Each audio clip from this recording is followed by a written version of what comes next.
There's been a lot of Battlefield Hardline footage, at least this last couple of days. And the beta, I think, is coming out just after Christmas. I decided, because EA didn't invite me to their event again, so I've got no footage of Battlefield Hardline. Why don't they love me? That I would go through all of the past Battlefield games. Because we had, back in 2010, this game, Battlefield Carl Gustav, which had some really cool DLC I'll show you as well. Then, in 2011, we had Battlefield Blue Sunglare, and the Battlefield most people are playing at the moment, Battlefield Netcode. It's been a good few years. And you know what the amazing thing is as well? There's an absolute ton of people still playing Bad Company 2. I couldn't believe, I recorded all this footage yesterday, and I couldn't believe the number of people playing Bad Company 2. I don't know if there's as many players playing Battlefield 3 and Battlefield 4, but there's absolutely loads of people. So what makes this game so good, and why do people keep coming back to it? And what makes the other Battlefield games so good or so bad? You know what I liked about this game? It was quirky. It had character, which the other two Battlefield games don't. I can't even remember who was in the Battlefield 3 single player, but I remember the guys in Bad Company 2.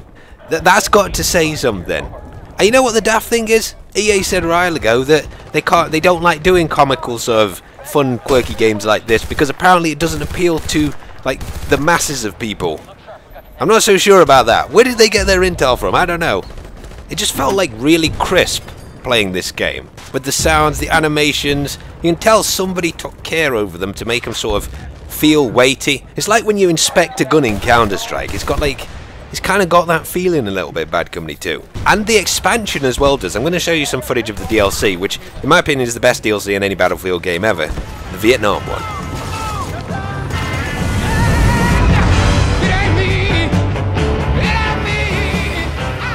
You see, this is love for a game right here. This DLC, I think. You know, developers can just develop stuff instead of having to go to a meeting and explain themselves to some suited executive why that's the best spend of their budget. I mean, the kills in this game, they feel so rewarding compared to Battlefield 3 and Battlefield 4. Like, you feel like you've done well getting a kill. It's the quality, DICE and Visceral making Hardline, of the kills that matters, not just the quantity of them. They've got to feel satisfying every time. That's what gets people back, I think. There also seems to be better teamwork in this game than in Battlefield 3 and Battlefield 4. Maybe that's because it's got actual rush-focused maps that are just designed for Russian maps, which are just designed for Conquest, which is really what all the Battlefield games need, instead of just using a part of a Conquest map for Rush. But for some reason, people sort of kind of work together. Like, we had a train of tanks coming in here. Like, literally, we stuck together, these two tanks. I've never seen that in Battlefield 4, and I can't remember it happening in Battlefield 3. I look across at my teammates in Battlefield 3 and 4, and I just see cattle to the slaughter. And it's not just on Metro and Operation Locker. They're just like... I hardly feel like I'm playing with other human players. They're just so massively stupid and just... I don't know if it's game design that's causing that, but it is just remarkable. It wasn't all good, though, in Bad Company 2. This game is clunky. It's really clunky. Like, movement, you can't run diagonally, which is a big improvement in Battlefield 3 and 4. The field of view is also weird. Like, it just looks weird compared to, like, how modern first-person shooters are. And even worse, this game was basically the Dorito Big Game Hunt. Like, as you saw me a second ago, it's basically you just tag somebody, and it's an absolute death sentence for that person, because sometimes it goes through, like, land as well. Like mountains, you can see the frickin' Doritos above people's heads.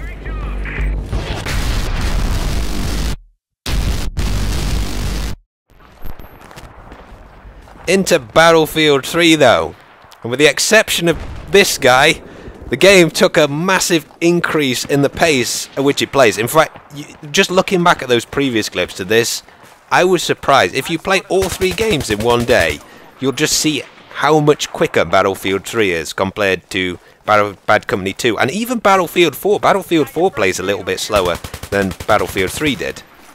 They also upped the graphics in Battlefield 3. Smurf style.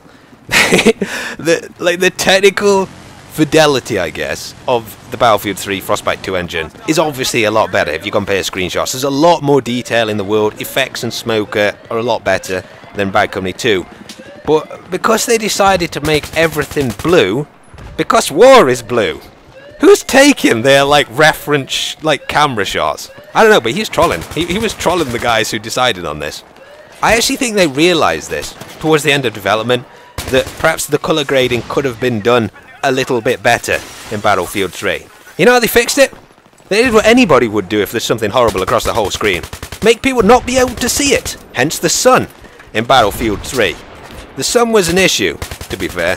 It hid some of the good things that they'd done in Battlefield 3, like removing the horrible flinch that happened in Bad Company 2 when you got hit with a bullet.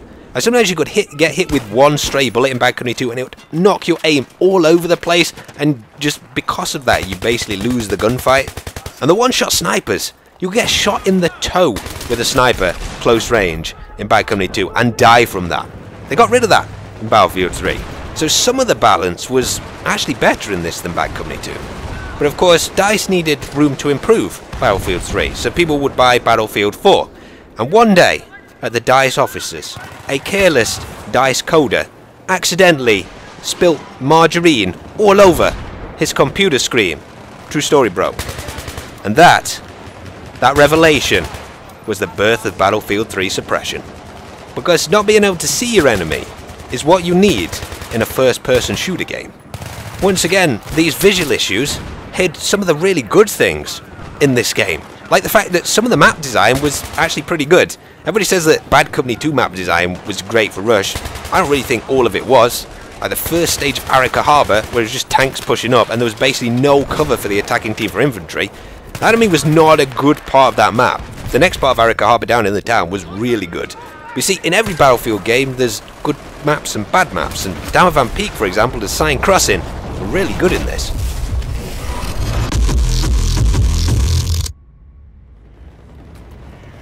On to Battlefield 4, which was not good, admittedly, on release. Not as bad as Battlefield 3 with the underbarrel mass issue, where the underbarrel shotgun did like 1 billion times its normal damage and the game was literally unplayable for nearly a month. But still, it was not good on release because it tried to compete with Call of Duty instead of releasing in March when they had time to finish off all the little issues. DICE did have some really cool ideas though with this game. Not necessarily Levolution, because on some of the maps it actually wrecks them. But they had things like being able to swim underwater now in Battlefield 4. Hopefully they'll increase that in Battlefield 5 so you can actually like swim properly down instead of just underneath the surface. They put in weather effects as well, as you'll see in the next clip, and I really do like them. That when a snowstorm blows in and on Operation Whiteout, or the sandstorm rolls across in Gulf of Oman, so you're fighting in the sandy, dusty streets, it's really immersive. With the exception of some PDWs, the weapons feel really quite balanced in Battlefield 4 compared to 3, where guns like the M16 were just vastly better at every range compared to everything else. They changed it so you got credit for kill assists and stopped the terrible revive trains that happened in Battlefield 3. They brought back commander modes, unfortunately, unless there's 2 commanders because of the constant UAVs. Show where people are, it tends to just unbalance the game one way, so they should really fix that. They killed Rush. There's virtually no good Rush maps in Battlefield 4, and nade spam was something of an issue, but you can kill people with icicles. Vehicles also became sort of something you just expected to get. In my opinion, far too many of them in Battlefield 4. If you compare it to Bad Company 2, people sort of had to work together to keep their tank going instead of just everybody getting a free tank after 20 seconds. They also added in the AA with lock-on missiles. You don't even have to lock on, you just fire in the general direction, until recently. The counter knife, everybody's favourite mechanic. My dog managed to counter knife a guy in this game, and I literally flopped her on the keyboard and she did it. There was also a big issue with getting sort of shot behind cover and trade kills when the game first came out, but since they did the big patch, 1 year too late, I haven't really noticed too much of that. And to me, netcode is always going to be an issue with Frostbite games, because literally, if you play Bad Company 2, every 10 minutes you'll get trade killed by somebody. It's just something that's sort of been part of Battlefield games I don't think they're ever going to manage to fix. But there you go. Which is your favourite Battlefield game? There seems to be good parts to each, and I'm hoping they're going to bring some good bits to Hotline, because I've only played what you guys have played so far, so I don't know how it will turn out. But anyway, thanks for watching guys. We enjoyed the video, and I'll see you in the next chapter.